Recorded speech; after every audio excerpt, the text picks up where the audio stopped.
네, 글로벌 기업들의 최근 동향을 알아보는 시간, 글로벌 비즈니스 트렌드. 오늘도 문스타트업 연구소의 문영진 대표 나오셨습니다. 어서 오십시오. 네, 안녕하세요. 반갑습니다. 오늘은 패션 업계 이야기 갖고 오셨군요. 네.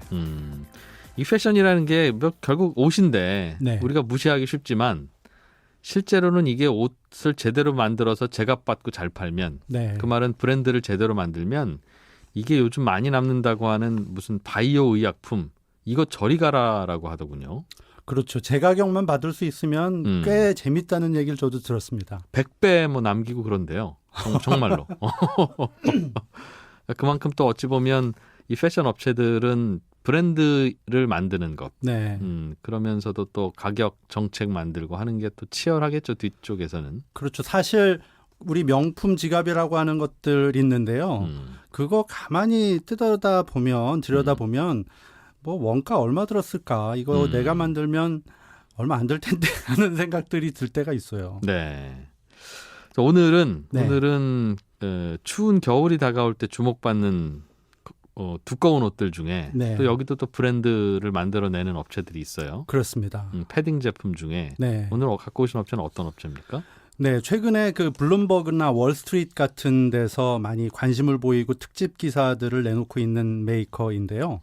M으로 시작하는 몽클레어라는 브랜드입니다. 네, 어느 나라 브랜드예요? 이게 이탈리 브랜드로 현재는 돼 있는데요. 시작은 프랑스에서 했습니다. 인수됐나 보죠? 그렇습니다. 1952년도에 만들어진 브랜드인데요.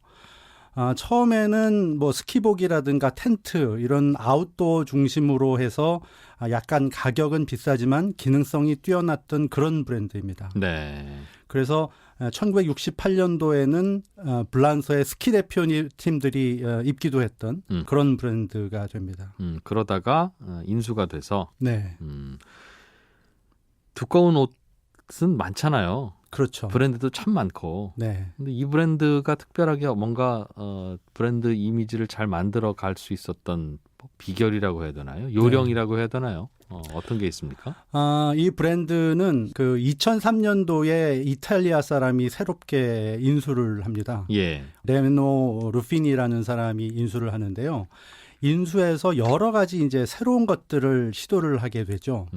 새로운 것들 중에 하나가 이 럭셔리 브랜드들이 패션쇼를 1년에 한 번 하든지 아니면 시즌별로 하든지 이런 패션쇼를 하는데요. 이 새로 된 CEO는 고객은 항상 새로운 것을 원한다라는 발표를 하면서 패션쇼를 매달 진행을 합니다. 어허. 그러면서 이 브랜드의 아이덴티티를 살릴 수 있도록 그 유명한 디자이너들을 초빙을 해서 네. 월별로 패션쇼를 진행을 하면서 많은 관심을 끌게 되죠. 근데 그게 패션쇼라고 해도 오는 손님들이야 몇 명 안 될 거고, 그 손님들 매달 뭐 온다고 해도 곱하기 12달 해봐야 뭐 네. 많지 않을 텐데 네. 그게 그렇게 효과가 있어요? 여러 가지 주목을 받은 거죠. 보도도 많이 됐고, 그 다음에 그 새로운 패션을 그 기능성들을 살리던 것들의 럭셔리, 고급스러움을 가미하게 되면서 네. 사실 우리 럭셔리 브랜드라고 하면 모피도 있고 아니면 굉장히 고상한 것들이었잖아요. 비싼 것들이. 네. 근데 비싸면서도 기능성이 뛰어나다라는 그런 컨비네이션 된 단어들을 퍼뜨리기 시작한 겁니다. 그러니까 자주 뭐 미디어라든가 노출 시키는 요령으로서. 그렇습니다. 이게 언제부터 그렇게 했어요? 프로모션을 한 거는 2018년부터인데요. 작년이네요. 그렇죠. 예. 그러니까 이 새로운 라핀이라는 CEO가 여러 가지를 바꾸면서 이제 시작된 것 중에 하나가 되는데 2003년에 사실 이 회사가 어려워지고 이 CEO가 새로 왔을 때 한 것들 중에 보면 네.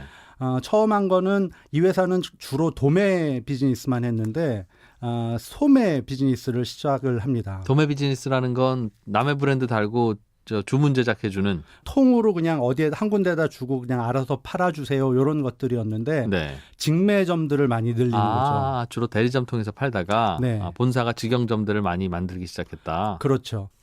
이 브랜드는 그러면 인수를 해서 네. 또 어떤 시도들이 있었습니까? 사실은 그 리테일을 확장하면서 주식 시장에 상장을 하게 되는데요. 2003년에 인수를 해서 2013년에 밀란 시장에 상장을 하게 됩니다. 예. 그러면서 이 루피니는 이태리에서 가장 돈이 많은 사람 중에 하나로 꼽히게 되는데요.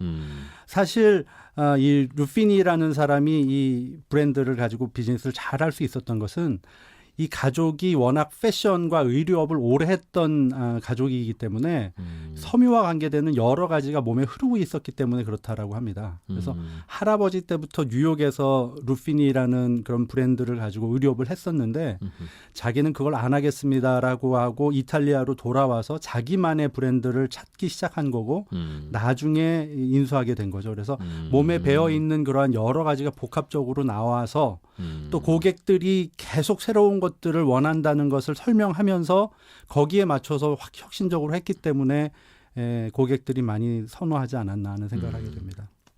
할아버지가 잠깐 왔으면 결국 너도 옷장사 하네. 그렇게 그럴 수 있죠. 말씀하셨겠어요. 네. 이태리 같은 나라들은 보면 그렇게 작거나 크거나 가족 기업들이 많아서 네. 또 그들끼리 또 이어져 내려오는 외부에 공개하지 않는 그런 노하우나 경험들이 꽤 있을 거예요. 그럴 겁니다. 네. 좀 다른 이야기도 좀 해보죠. 아마존이라고 하는 회사는 늘 뉴스를 몰고 다니는 그런 회사인데 네. 페덱스라는 유통업체하고 과거에는 같이 협업을 했는데 네. 결국 페덱스가 아마존의 고객들이 물건 주문하면 배달해주지 않았겠습니까? 그렇죠. 미국의 이제 운송업체를 보게 되면은 UPS하고 페덱스가 두 축을 이루고 있고요. 네. 나라에서 운영하는 우체국 서비스가 추가로 있긴 한데 어쨌든 양대 산맥이라고 할 수 있는 회사가 됩니다. 네. 우리나라도 이커머스 전자상거래를 하는 회사들 중에 직접 운송을 하는 회사들이 있긴 하지만 예. 미국은 워낙 땅덩어리가 넓으니까 운송 회사들을 당연히 사용해서 비즈니스를 하고 있죠. 그랬었는데 이제는 아마존이 네. 페덱스 필요 없어 우리가 직접 할게 네. 라고 한 거죠. 그렇지는 않고요.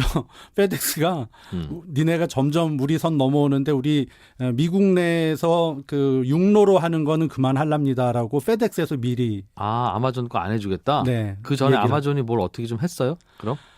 5년 전부터 서서히 이러한 움직임이 나타났었죠. 7년 됐는데요.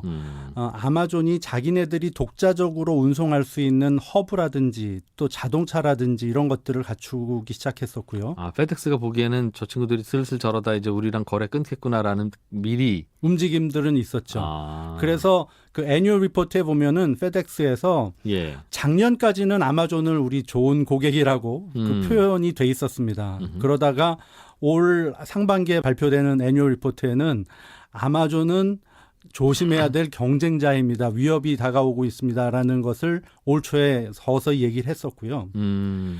더 이상은 거래를 하지 않겠습니다라고 얘기를 한 겁니다. 미리 배송 거부를 한 거네요. 뭐 그렇다고도 볼 수 있는데요. 전문가들이 분석을 해보니까 아마존이 워낙 배송량들이 많고 하니까 네.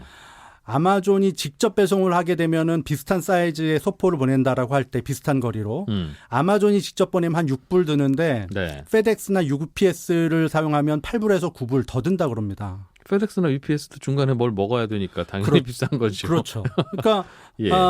경쟁력을 따져보면 아마존이 자기네 상품 배달하는 것뿐만 아니라 그냥 운송업이라는 측면에서 고객에게 다가가도 예. 강점이 더 있다라는 얘기죠. 아마존이 쇼핑몰 안 하고 운송만 했어도 이런저런 경쟁력이 이미 있다. 네. 그러다 보니까 페덱스에서 이제 서서히 이 발을 빼는 거죠. 이게 발 뺀다고 될 일이 아닐 텐데요. 페덱스 입장에서 보면. 그래도 고객이면 네. 저 고객이 스스로 이제 우리 안 통하고 직접 하려고 하는구나라면 불안은 하겠으나 네. 그렇다고 먼저 선수를 쳐서 우리 당신 물건 안 배달할게요라고 하는 게 그들에게 도움이 돼요? 도움이 된다기보다는 경쟁자로 인식을 하는 겁니다. 이제 안 키워주겠다 하루라도? 네. 그러니까 아마존이 연간 운송비로 쓰는 비용이 저도 보고 깜짝 놀랐는데요. 한 11조 원이 된다 그래요. 그러니까 매출이 워낙 크기도 하지만 예. 운송업이라는 세상을 볼 때는 굉장히 큰 돈을 쓰는 고객임에는 확실한데 네. 페덱스의 전체 매출로는 아마존이 한 1%를 차지하고 UPS는 10%가 채 안 되는 것 같아요. 그러니까 페덱스가 중에서 아마존이 차지하는 비중은 상대적으로 적었던 것 같습니다. 예, 이게 비행기로 배달하는 거죠, 주로. 미국 내에서는 비행기도 사용을 하지만 트럭 같은 걸로 많이 같이. 배달을 하죠. 그러면 트럭이야 뭐 많이 안 비쌉니다만 비행기도 여러 대 사야 되겠어요, 아마존 입장에서는 직접 하려면. 그렇습니다. 그게 이제 조용하게 그 화두로 떠오르고 있는데요. 아마존이 국내뿐만 아니라 해외도 배송을 직접 하겠습니다라고 하고 비행기를 리스를 하기 시작했는데요. 한 3년, 4년 됐죠. 네. 현재 확보하고 있는 비행기가 약 50대 정도 된다고 하고요. 2021년까지 한 70대 정도까지 확보를 하겠다라고 얘기를 하고 있습니다. 예. 다른 페덱스나 UPS는 몇 대쯤 있는데요? UPS가 약 580대 정도 비행기를 가지고 있다고 하고요. 네.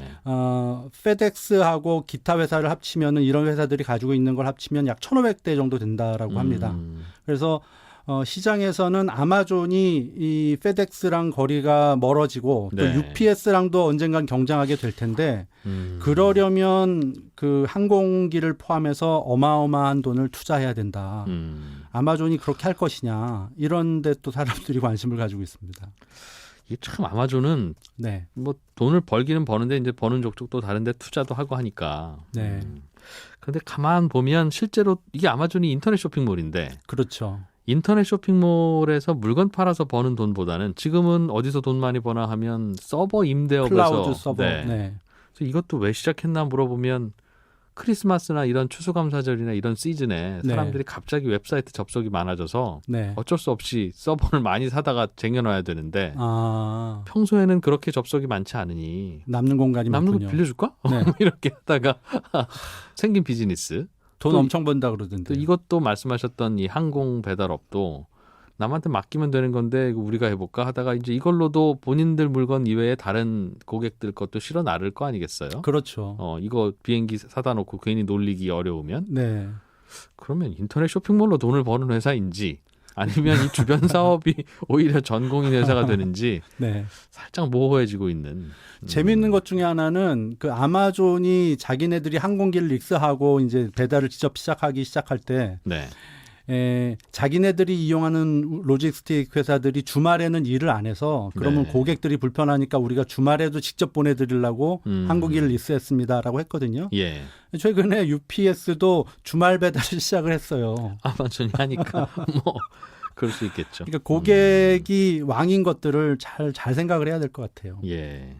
우리나라도 이 쿠팡이라는 회사가 네. 이커머스 업계에서는 계속 논란거리인데 네. 여기도 자체 배송망 운영한다는 걸로 또 거기 트럭 1톤 트럭 같은 것들이 많이 서 있는 것들 보게 되죠. 예. 뭔가 트렌드 같기도 하고요.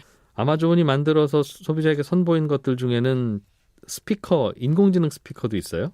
그렇습니다. 이것도 아마존이 거의 최초로 출시한 그렇죠. 새로운 장르의 제품인데 아마존이 처음에 출시해가지고 이거 그냥 팔릴까 하면서 내놨는데 사람들이 많이 좋아하니까 네.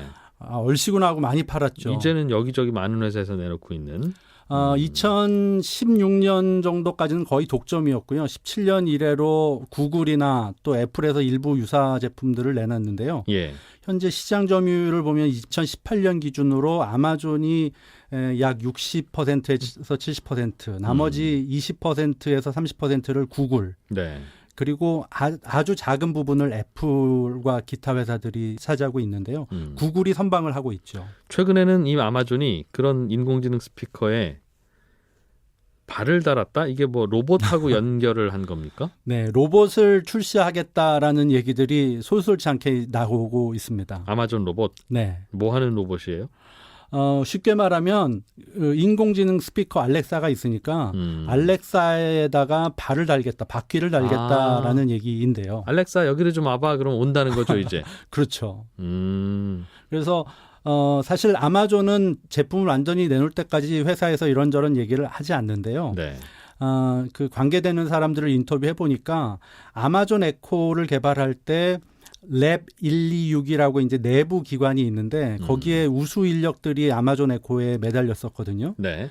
근데 현재 랩 126에 있는 유수한 인재들이 알렉사 에코봇 인공지능 스피커에 로봇화하는 작업들을 열심히 하고 있다라는 얘기가 나오고 있습니다. 하기야 뭐 인공지능 스피커에다가 네. 말씀하신 대로 움직일 수 있게 이동성만 부여하면 네. 그게 오라고 하면 오고 가라고 하면 가고 그렇죠. 그렇게 되는 건데 어떤 용도로 쓰일지는 또 고민도 해보고 상상도 해봐야 되겠어요. 근데 사실은 최근에 이제 이러한 것들을 상상하게 되는 제품들이 좀 나오고 있는데요. 샌프란시스코에 있는 스타트업 앙키라는 회사는 250불짜리 25만 원짜리 연필 깎기만한 조그만 로봇에다가 네. 예. 인공지능 스피커 알렉사의 기능을 넣어놨어요. 그러니까는 조그맣게 왔다 갔다 하니까 네. 그러면 이제 아마존의 인공지능 스피커 로봇이 나왔나 보다 사람들이 생각을 하는데요. 그건 나온 건 아니고 그건 이제 반 장난감 반은 인공지능 스피커가 들어가 있는 거고 네. 아마존에서 개발을 하고 있으니까 조금은 다른 형태의 게 될 수도 있고 여러 가지 기능이 들어갈 수도 있다라는 전망들이 나오고 있고요. 어떤 사람은 어깨 넓이 정도 되는 큰 청소기 정도 되는 로봇이 나올 수도 있다. 네.